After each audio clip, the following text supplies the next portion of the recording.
Hi பா, எல்லாம் எப்படி இருக்கீங்க? இன்றைக்கி நம்ம ஷெரின் வீட்டு சாப்பாடில் ஒரு லஞ்ச் ரெசிபி தான் பண்ண போகிறோம்.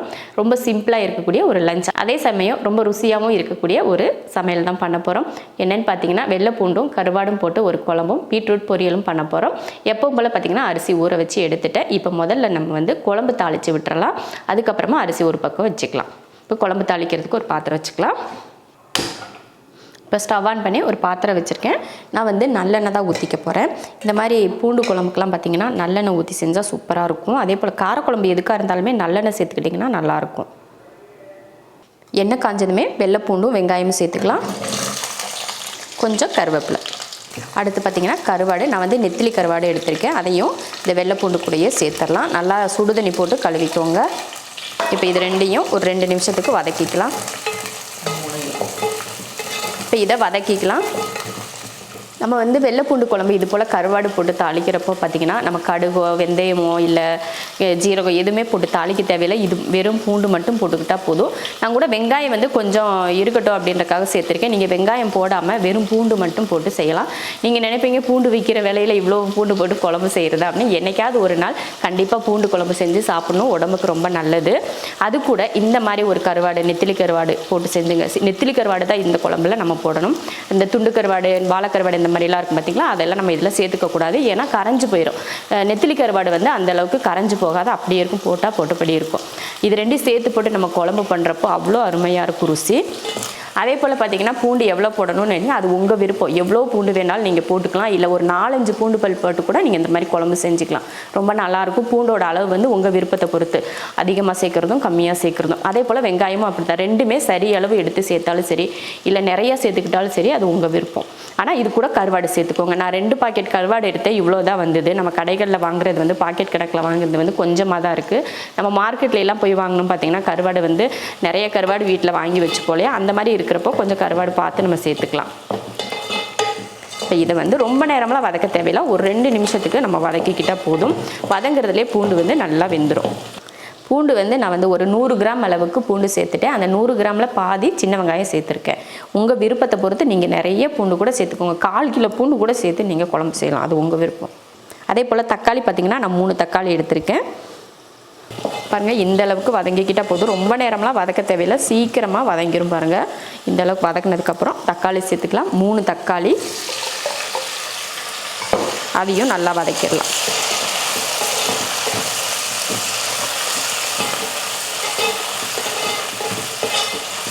பாருங்கள், தக்காளி போட்டதுக்கப்புறம் நல்லா வதங்கிருச்சு. இப்போ இதில் நம்ம குழம்பு தூள் சேர்த்துக்கலாம். 1 2 3 4, இதில் 4 ஸ்பூன் அளவுக்கு குழம்பு தூள் சேர்த்துருக்கேன். அதையும் எண்ணெயில் கொஞ்சம் வதக்கிக்கலாம். இந்த மாதிரி நல்லா வதக்குனதுக்கப்புறமா இதில் புளி சேர்த்துக்கலாம். ஒரு குட்டி நெல்லிக்காய் அளவுக்கு புளி எடுத்து சேர்த்துருக்கேன். இப்போ குழம்புக்கு தேவையான தண்ணி சேர்த்துக்கலாம். இப்போ குழம்புக்கு தேவையான தண்ணியும் சேர்த்தாச்சு. இதுக்கப்புறமா நம்ம தேங்காயெல்லாம் சேர்த்துக்க மாட்டோம். குழம்பு மட்டும், இது மட்டும்தான். இதில் தேவையான உப்பு சேர்த்துருவோம். குழம்புக்கு தேவையான உப்பு. இப்போ குழம்பை மூடி வச்சிடலாம். 5 நிமிஷத்துக்கு வேகட்டும். நம்ம வதக்குறதுலேயே வெள்ளை பூண்டு வெங்காயமும் நல்லா வெந்திருக்கும். கருவாடும் பார்த்திங்கன்னா நம்ம வதக்குறதுலேயே அந்த பச்சை வாடையெல்லாம் போய் அதுவும் நல்லா வறுந்துருக்கும். இந்த மசால் போட்டிருக்கோம் இல்லையா, அதோட பச்சை வாடை போய் குழம்பு பக்குவத்துக்கு வரணும் அப்படின்றதுக்காக ஒரு 5 நிமிஷம் வேக வச்சுக்கலாம். அதுக்கப்புறமா எடுத்து பார்த்துக்கலாம். 5 நிமிஷம் மட்டும் வெந்துக்கிட்டால் போதும். இப்போ மாற்றி வச்சுட்டு நம்ம ரைஸ் வச்சிடலாம். சாதத்துக்கு தண்ணி ஊற்றிக்கலாம். தேவையான உப்பு. குக்கர் மூடி போட்டு விசிலும் போட்டாச்சு. எப்பவும் போல் 3 விசில் விட்டு ஆஃப் பண்ணிக்கலாம். இப்போ குழம்பு வேக வச்சு பாருங்கள், 5 நிமிஷம் ஆயிடுச்சு. நல்லா எண்ணெய் பிரிஞ்சு வரவும் ஆரம்பிச்சிருக்கு பாருங்கள். பாருங்கள், குழம்பு சூப்பராக வெந்துடுச்சு. நல்லா ரொம்ப கெட்டியாகவும் இல்லை, ரொம்ப தண்ணியாகவும் இல்லை. பார்த்திங்களா, மீடியமாக இருக்குது. இந்த மாதிரி தான் நம்ம பூண்டு குழம்பும் கருவாடு போட்டு செய்கிறதுக்கு இருக்கணும் குழம்போட பக்குவம். இதுக்கு மேலே நம்ம தாளிக்கவெல்லாம் எதுவும் தேவையே இல்லை. பார்த்திங்கன்னா கருவாடு, குச்சி கருவாடு கரைஞ்சே போகலை. பார்த்திங்களா, அப்படியே இருக்குது. அதே போல் இந்த கருவாட்டில் உப்புமே அதிகம் இருக்காது. மற்ற எந்த கருவாடு போட்டிங்கனாலும் உப்பு அதிகமாக இருக்கும், இதில் உப்பு இருக்காது. ரொம்ப அருமையான பூண்டு குழம்பு ரெடி ஆயிடுச்சு. இப்போ பூண்டு குழம்பு மாற்றி வச்சுட்டு நம்ம பொரியல் பண்ணிக்கலாம். அடுத்து பீட்ரூட் பொரியல் பண்ணிடலாம். பொரியல் பண்ணுறதுக்கு ஒரு பேன் வச்சு எண்ணெய் ஊற்றிக்கலாம். எண்ணெய் காஞ்சதுமே கடுகு உளுந்து 2 ஸ்பூன் அளவுக்கு கடலைப்பருப்பு சேர்த்துக்கோங்க. லைட்டாக வறுத்து பொன்னிறம் வரட்டும். பாருங்கள், லைட்டாக பருப்பு வந்து நல்லா பொன்னிறம் ஆயிடுச்சு பார்த்திங்களா. இந்த மாதிரி வறுத்ததுக்கு அப்புறம் தான் அடுத்ததை சேர்க்கணும். கொஞ்சம் கருவேப்பிலை, ஒரு வெங்காயம், ஒரு பச்சை மிளகாய், இதையும் வதக்கிடலாம். லைட்டாக வதக்கிக்கிட்டால் போதும், ரொம்ப வதக்க வேண்டாம்.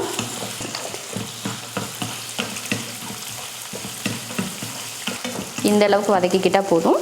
இப்போ வந்து இதில் பீட்ரூட் சேர்த்துக்கலாம். நான் வந்து 2 பீட்ரூட்டை இது போல் குட்டியாக கட் பண்ணியிருக்கேன். நீங்கள் பொரியல் பண்ணுறதுக்கு வந்து துருவி போடுறத விட இந்த மாதிரி பொடியாக கட் பண்ணி சேர்த்துக்கிட்டிங்கன்னா பொரியல் வந்து நல்லாயிருக்கும். தேவையான உப்பு சேர்த்துக்கலாம். உப்பு சேர்த்துட்டு கலந்து விடுவோம். நல்லா உப்பு சேர்த்து கலந்து விட்டாச்சு. இப்போ கொஞ்சமாக நம்ம தண்ணி தெளிச்சுக்கலாம். நம்ம கையில் ஒரு கையளவுக்கு தண்ணி இந்த அளவுக்கு தெளித்து விட்டுட்டு நம்ம மூடி வச்சுக்கலாம். இந்த தண்ணி வற்றி வர்றதுக்கும் காய் வேகிறதுக்கும் சரியாக இருக்கும் டைம். இப்போ மூடி வச்சிடலாம். மூடி வச்சுட்டு ஒரு 2-3 நிமிஷத்துக்கு வேக வச்சுக்கலாம். அப்பப்போ எடுத்து நம்ம கிளறி விட்டுக்கணும். மூடி வச்சுட்டோமே அப்படின்னு சொல்லிட்டு அப்படியே விட்டுறக்கூடாது. அப்பப்போ எடுத்து நம்ம கிளறி விட்டோம்னா தான் காய் வந்து ஒன்று போல் வேகும். இந்த பொரியல் மட்டும் இல்லை, எல்லா பொரியல் வறுவல் எல்லாத்துக்குமே அதே போல் தான். இப்போ எடுத்து பார்க்கலாம். காய் வந்து நல்லா தண்ணியெல்லாம் வற்றிருச்சு. இப்போ இதில் தேங்காய் துருவல் சேர்த்துக்கலாம்.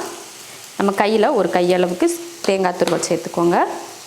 இப்போ அடுப்பை ஆஃப் பண்ணிடலாம். ஆஃப் பண்ணிவிட்டு கலந்து விட்டுடலாம். பீட்ரூட் பொரியல் ரெடி ஆயிடுச்சு. இப்போ இதை மாற்றி வச்சிடலாம். அடுத்து வந்து நம்ம முட்டை பொரியல் பண்ணிக்கலாம். முட்டை பொரியல்னால் எப்போவுமே இல்லை, நம்ம தூதுவளையெல்லாம் இருக்குது பார்த்திங்களா, அதையெல்லாம் போட்டு ஒரு முட்டை பொரியல் ஒன்று பண்ணிக்கலாம் லாஸ்ட்டாக. உங்கள் விருப்பம், முட்டை செய்கிறது செய்யாத உங்கள் விருப்பம். நான் வந்து தூதுவளை போட்டு ஒரு முட்டை பொரியல் ஒன்று பண்ண போகிறேன் இல்லையா, அதை உங்களுக்கும் சொல்லலாம் அப்படின்றதுக்காக தான் நான் 4 முட்டை எடுத்திருக்கேன். 4 முட்டையும் இப்படி ஒரு கிண்ணத்தில் உடச்சி ஊற்றிக்கலாம்.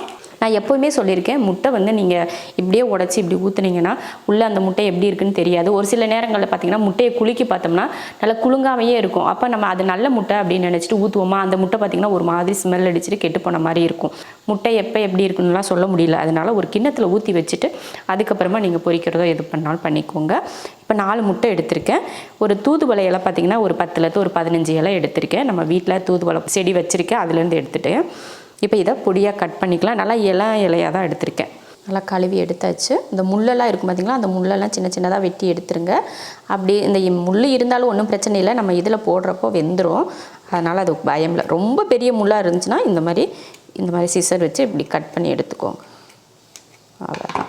இப்போ இலையை கட் பண்ணிக்கலாம். நல்லா நம்ம கருவேப்பிலை மல்லித்தலையெல்லாம் கட் பண்ணுவோம் பார்த்திங்களா, அந்த மாதிரி கட் பண்ணி எடுத்துக்கலாம். குழந்தைங்களுக்கு பார்த்திங்கன்னா அந்த தூதுவளையெல்லாம் போட்டு கொடுத்தீங்கன்னா பிடிக்காது, அவங்க சாப்பிட மாட்டாங்க.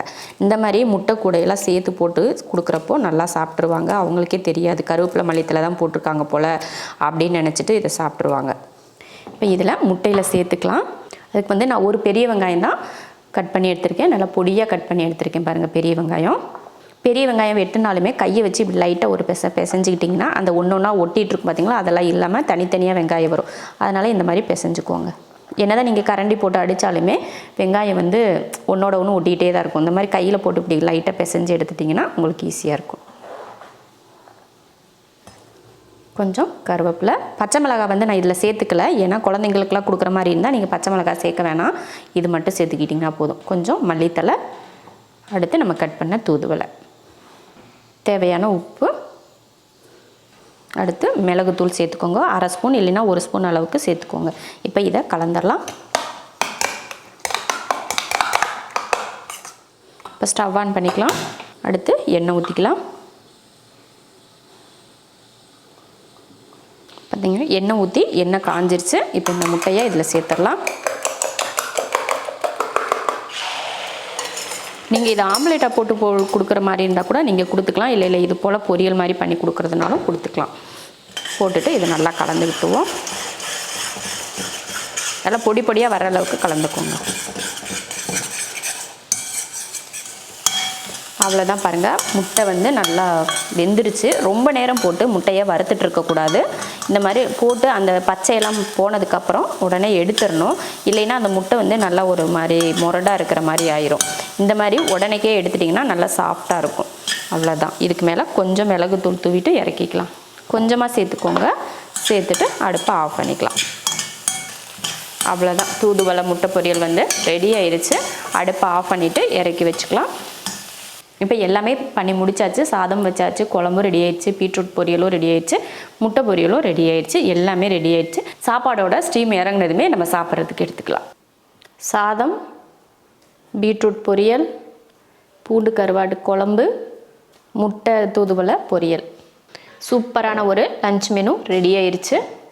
அருமையான ஒரு லஞ்ச் மெனு ரெடி ஆயிடுச்சு. இதே போல் நீங்கள் பூண்டு குழம்பு செஞ்சு பாருங்கள், அவ்வளோ சூப்பராக இருக்கும். எப்போயுமே பூண்டு குழம்பு வந்து வெறும் பூண்டு தான் போட்டு குழம்பு பண்ணுவீங்க. அது கூட கருவாடு போட்டு இந்த மாதிரி குழம்பு பண்ணிட்டிங்கன்னா ரொம்ப ரொம்ப சூப்பராக இருக்கும். அதே போல் இந்த தூதுவளையெல்லாம் சாப்பிடாத பசங்களுக்கு, பெரியவங்களுக்கெல்லாமே இந்த மாதிரி முட்டையில் இந்த மல்லித்தலை கருவேப்பிலை கூட சேர்த்து இதையும் சேர்த்து போட்டு செஞ்சு கொடுத்திங்கன்னா ரொம்ப நல்லா விரும்பி சாப்பிடுவாங்க. இது போல் ஒரு லஞ்ச் மெனு நீங்களும் செஞ்சு பார்த்துட்டு எப்படி இருக்குன்னு சொல்லிட்டு கமெண்ட்டில் சொல்லுங்கள். பிடிச்சிருந்தா லைக் பண்ணிவிட்டு ஷேர் பண்ணிவிட்டு ஷெரின் வீட்டு சாப்பாடு சேனலை சப்ஸ்கிரைப் பண்ணி பக்கத்தில் இருக்க பெல் ஐக்கானை கிளிக் பண்ணி வச்சுக்கோங்க. இப்போ சாப்பிட போகலாம்.